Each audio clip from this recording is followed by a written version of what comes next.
L'esperit olímpic ha arribat a Pequín. Des dels nous pentinats amb el logotip afaitat al cap i una mascota olímpica al clatell, fins a aquells que estan disposats a fer el que sigui per entretenir el personal. És un rap composat per a l'ocasió d'aquest autèntic fanàtic dels Jocs, que porta tatuats tots i cada un dels 28 esports d'estiu, el logotip, les mascotes, l'eslògan i el que faci falta. Però res com aquest clown forçut, que ha perfeccionat la tradició xinesa de moure dues boles amb una mà per exercitar la musculatura. El seu número preferit és, però, el de la raqueta de ping-pong. 29 vegades.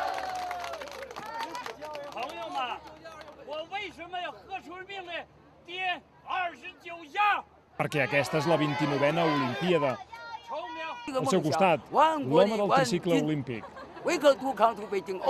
Ja ha recorregut més de 3.600 quilòmetres, no tants com la flama olímpica, però prou perquè l'olimpisme també hagi arribat a molts indrets d'aquest país tan gran. Finalment, no hi podia faltar el soldat retirat i convertit en un voluntari molt especial.